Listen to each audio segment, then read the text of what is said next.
Okay, a Logix Pro tutorial on how to use the onboard drummer. So you can see I've already loaded up Logix Pro and I've got a software track with an electric piano in. Sounds like that. And now I'm going to go to where it says track up here in Logix Pro, and I'm going to add a new drummer track.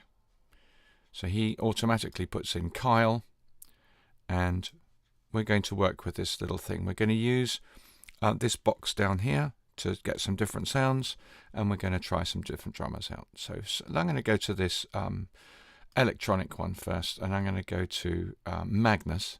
So it changes my drummer here to Magnus, and you can hear that the drummer sounds a little bit different. I might turn it down a bit because it might be a bit loud.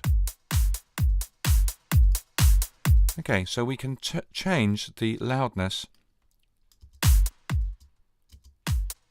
and hear the simpleness and the complexity. All right, just in this box here. We can also change the way it uses these three instruments by turning them on and off, and then you can have it doing what's called swing, and so so far here we go. That's quite groovy, and then you can change the little bits about each one. So here's another little pattern, and here's another one.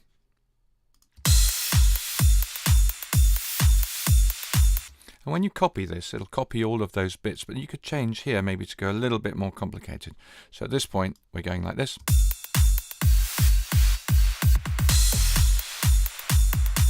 And then maybe we're going to change this bit as well to do to number 5. So it'll change the pattern slightly.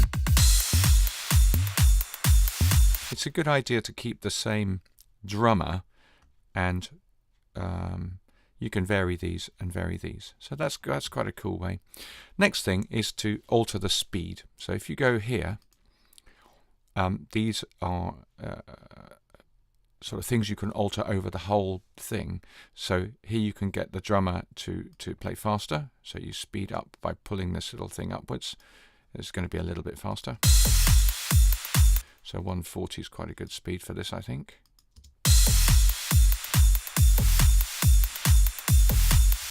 All right, and then you could, at this point, slow him down. He can slow down suddenly like this.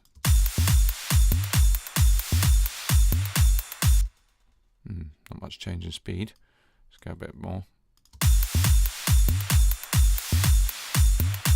You hear that? Or you can gradually go down by moving this sort of curve thing. So here we go from this speed.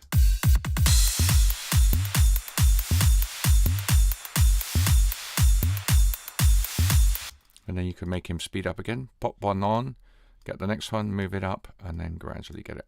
It's probably best to reach the speed you want to on actual bar lines. These are bar lines, and these are beat lines. So there's bar 1. So this is bar 15, beat 2, beat 3, beat 4. This is bar 16, and so on. So tempo. If you don't like any of that, you can always select all of the things you've done and delete them, and they'll go back to the original speed. So here you can increase the complexity of what we call the fills. That's these bits at the end of phrases. So here it comes, quite a complex one. You'll see when we get to here,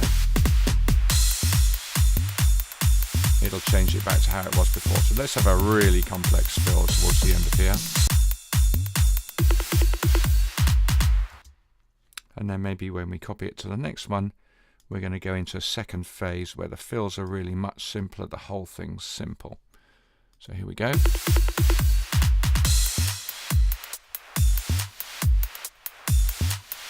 So that's a good idea to have a play around with the drummer. Okay.